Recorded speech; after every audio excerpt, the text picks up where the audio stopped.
Et pendant cette période un petit peu compliquée, vous le savez, les musées sont fermés. Alors ils viennent à vous grâce à nos musées de notre région et ils sont nombreux. On va aller faire un petit tour à Valenciennes aujourd'hui, au musée des Beaux-Arts de Valenciennes, rejoindre Hélène Duret. Bonjour Hélène. Bonjour. Vous êtes la directrice adjointe de ce musée. On vous a demandé de choisir une œuvre pour nous. Quelle est l'œuvre que vous avez choisie ? J'ai choisi de vous parler de Hugolin et ses enfants, qui est une œuvre sombre du sculpteur Jean-Baptiste Carpeaux. C'est une œuvre qui nous entraîne tout droit dans le 9e cercle de l'enfer de Dante. On retrouve le tyran de Pise, Hugolin, qui a été enfermé dans une tour avec ses enfants et condamné à mourir de faim. Et c'est vraiment un moment de lutte psychologique, de combat intérieur que nous montre Carpeaux. On le voit là avec vraiment ce visage très crispé, une figure qui est en train de presque ronger ses doigts, des pieds aussi qui sont complètement recroquevillés. Et c'est vraiment, disons, le moment juste avant l'irréparable, juste avant que Hugolin se décide à dévorer ses propres enfants, juste avant de commettre cet acte terrible pour ne pas mourir de faim. Et donc cette posture très très crispée du père qui tranche avec la posture beaucoup plus alanguie de ses enfants qui tendent plutôt vers le désespoir, vers la faim.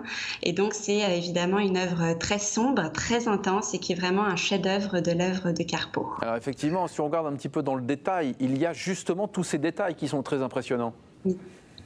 Oui, tout à fait. C'est vraiment une œuvre autour de laquelle il faut tourner.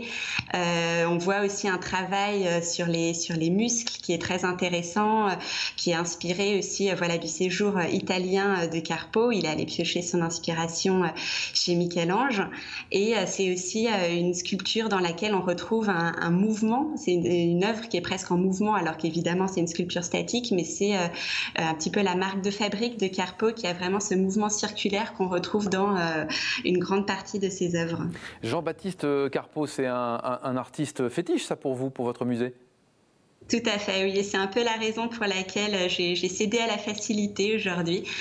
Carpeaux, c'est vraiment un emblème pour Valenciennes. C'est un enfant du pays. C'est aussi un prix de Rome, c'est-à-dire cette distinction artistique qui venait couronner la carrière des artistes au XIXe siècle.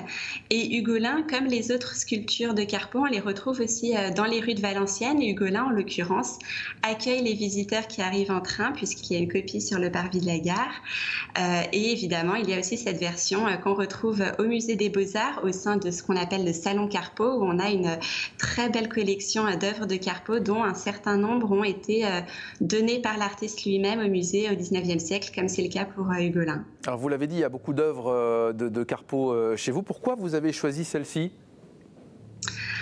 J'ai choisi celle-ci, je pense, parce qu'elle me touche personnellement, parce que je la trouve particulièrement intense et parce que j'aime beaucoup ce travail sur les corps et sur les détails dont on parlait. Je trouve qu'il y a vraiment une intensité très visible et qui vient peut-être rendre vivante cette sculpture en quelque sorte.